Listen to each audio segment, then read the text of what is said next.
Hello, this is Danny Raymond, the voice behind Ray's Guide. CIG recently did another public stress test of the server meshing suite of capabilities, which includes the server meshing itself, the replication layer, also known as the hybrid service, and the entity graph database behind it.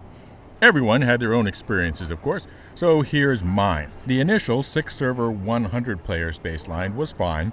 Then I tried a couple of times to log into the 6-server 1,000-player shard, and the crush of artificial humanity at Area 18 was entertaining. This would go on for a short while before crashing, which was described as a hybrid layer crash. Then real life intervened for about 8 hours, and when I returned in the way late or early hours of Pacific Daylight Time, the servers were running at 4 authorities and 500 players per shard. And the servers were running butter smooth, and I played for hours without a crash, although it felt like I was the only player in the game, and may have been. So my conclusion was that the whole server meshing suite is functioning well enough, but still struggling when pressed to the scale that CIG wishes. Insufficient capacity is indeed a problem, though it beats having both functional problems and capacity problems. I honestly think that if they keep the server count low, we're in a good position to have a full tech preview of the complete 4.0 on or after CitizenCon. But this also means that CIG still needs to think about what I call the Seattle shard problem, from that old billboard about the last person to leave Seattle, please turn out the lights. They can readily spawn new shards at peak user counts, but what happens to them at slack user counts? I have in the past suggested a system of main shards with full persistence and overflow shards where persistence only applies to things in your own inventories and hangars, but not out in the wild. The overflow shards then could be shut down. With that out of the way, let me get to my related main topic.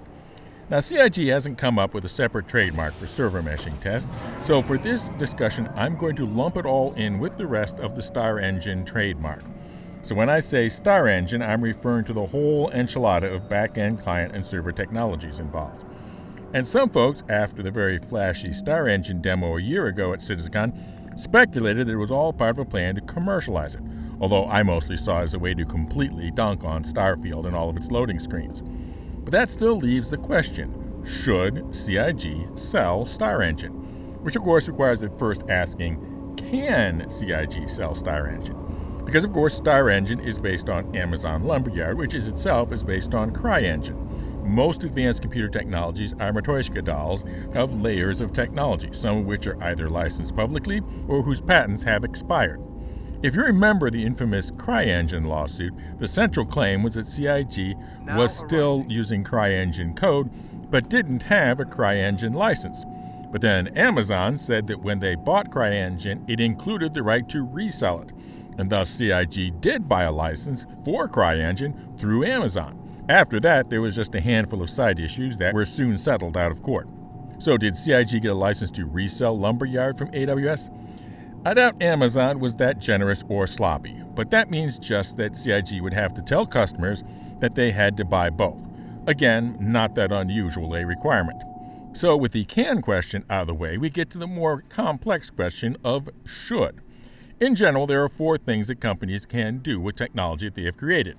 The first is to, as they say, throw it over the wall and make the technology available to everybody for free in the hope of creating a standard.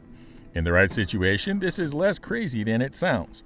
In one recent example, Tesla wanted to make its charging plug design a cross-industry standard in North America because only chargers that work with multiple car companies were eligible for federal grants. For the other car companies to go along with Tesla, they had to unlock everything about their chargers. So they did. That, though, is a set of circumstances that does not apply to Starengine. The second thing to do with intellectual property is to hang on to it as a proprietary advantage. An example of that is Bethesda Studios with its creation engine, which makes for a good example of both the advantages and disadvantages of doing it. For example, the unrivaled support of modding found in Bethesda games comes from the creation engine, but also the fact that they have struggled to keep the capabilities up to state-of-the-art without a revenue stream dedicated to it. There are differing opinions as to the extent which Bethesda has been able to replace the aging Gamebryo code that was central to its Matroyska doll stack. The one thing that was not in doubt is that Bethesda's inability to expand the capabilities of its creation engine was the source of all the loading screens and limitations that in Starfield, the third choice is to commercialize and sell the product. The most common example of that for games in the current use would be the Unreal Engine and CryEngine. The upside to this is, of course, the revenue stream. But that does not mean there isn't a downside. The first downside is that you now have a user base that has to be supported and needs to be sold to. That's not free. The second thing is that you now have the feeling that you are funding your competitors. If you don't have a long history with games, you might not know that there once was a game called Unreal, and that CryEngine comes from the game Far Cry. And that first games created by the companies licensing Unreal Engine looked a lot like Unreal clones. And the first games created with CryEngine licenses looked like they were Far Cry clones, because they were the easiest games created with those engines because the engines were created specifically for making that game easy. But it also works the other way. Licensees could feel like their license fees were funding the game that they were shamelessly imitating. So bank on it. If CIG puts Starengine out for general public sale, the first buyers of the Starengine would likely be someone wanting to make, let's call it, Space Homie. And of course, the first thing that fans of Space Homie would say was how fast they were able to create Space Homie compared to Star Citizen, and it looks almost as good and has almost the same feature set. So is there some other path that would still bring the revenue stream and expand the programmer base for Starengine without doing all the core R&D for Space Homie? Well, there is, and it's called strategic partnership. When you sell a product, essentially the law says that you have to sell it to any willing and qualified buyer, but with strategic partnerships, you can be as selective as you want. So essentially, you create a joint venture, and CIG's contribution to the joint venture is the Starengine, in exchange for a share of the net revenue. So if someone with plans for Space Homie shows up, they can be politely listened to and then shown the door. But if someone wants to do a superhero MMO, like my old favorite City of Heroes, or has the licenses to do a Wizarding World MMO or a Westeros MMO, well, yeah, let's talk. Obviously, that would be the approach that I would favor if I were asked, which I haven't. And now to an update on our ship giveaways. To start with, we have our special membership level to cover costs of doing live coverage of CitizenCon with its own giveaway for Hull C, the colossal cargo container carrying craft. And with the Manchester only weeks away, your opportunity to get in on this giveaway is closing fast.